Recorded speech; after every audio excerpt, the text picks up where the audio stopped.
So I'm 20 sure years.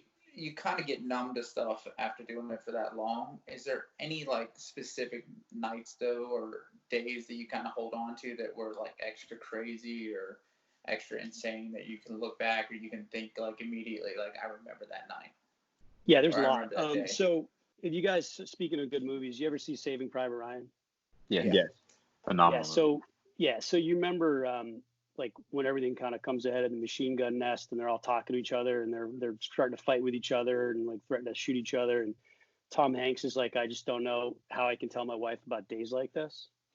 Remember, Yes. he kind of has that Yeah. line Yeah. where he's like, I don't know I how kind I of can remember that tell part, her yeah. about this. Yeah. Yeah, there's a lot of times when you come out of a shift in the ER, and this is true for the nurses as much or more than for us because they get to know the patients really well.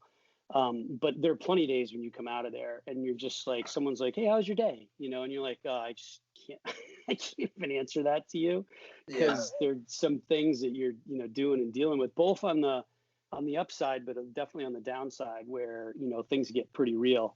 And, I guess the best way I can describe it is like all the stuff we're going through right now is very obviously like the whole world sort of is a little sick to its stomach right now with what's going on, right? And it's in your face all the time. Well, there are a lot of days in the ER where that's sort of your world. It's just that the rest of the world's fine. And, you walk out and it's a bright, sunny day.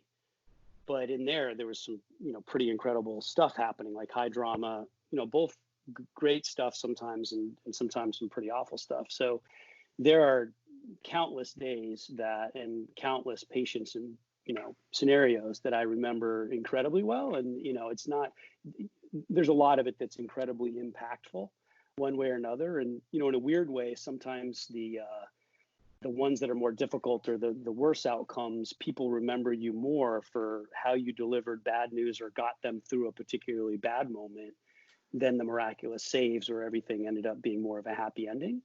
And, it's just sometimes you kind of mentioned the humanity of it, but like sometimes actually just being honest and helping someone through a time when it wasn't so great, they actually remember that. And I've seen patients come back, 10, 15 years later that remember it. And I remember them. Usually you remember these people. So.